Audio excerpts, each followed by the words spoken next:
Hey, listen to this parable. It's about expectations. See if you can determine what it's about. I call it Altar of Hope. Here it goes. A woman's lifetime of dreams is upon her. Other than her commitment to Christ many years earlier, the most magnificent day has finally arrived. She is about to wed the love of her life. While readying herself in the bride's quarters, she can hardly contain herself. Soon she will walk those few glorious steps down the aisle to meet her man. As she waits patiently, she's given word that the groom has not yet arrived. Of all days to be late. But there's no cause for alarm, since there's still time. She knows in her heart that he'll be along any minute, so she tries as best she can to relax.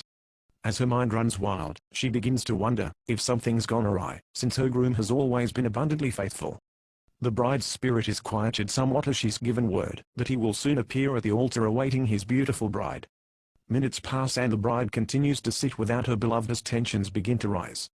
Another word from the groom's best man is such heartening news: he is now said to be arriving shortly. The anticipation grows with these more imminent words, but still no groom as the clock keeps ticking, and the guests grow impatient, evidenced by their ensuing chatter. A note of certainty has sprung from the groom's entourage, and the maid of honor whispers the good news to the bride, saying, "It'll be a very little while." He must be right outside the church, she surmises. She's hardly able to contain her eager anticipation. Her hopes continue to heighten. The rush is coming. Her heart begins pounding wildly.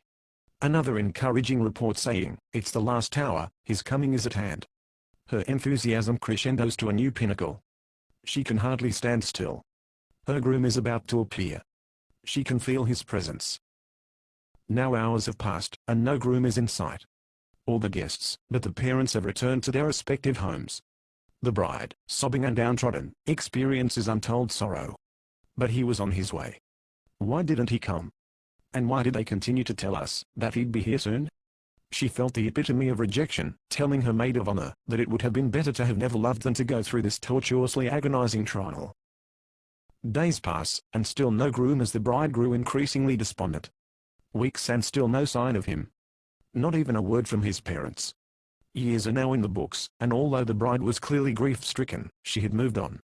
Her faith was irreparably shattered, no longer able or willing to trust her groom, even if he did one day return. Well, there you have it. Consider the psychological implications of failed promises. Well, have a wonderful day, and remember that God is always faithful to do exactly as he purposes within the time he sets forth. Bless you.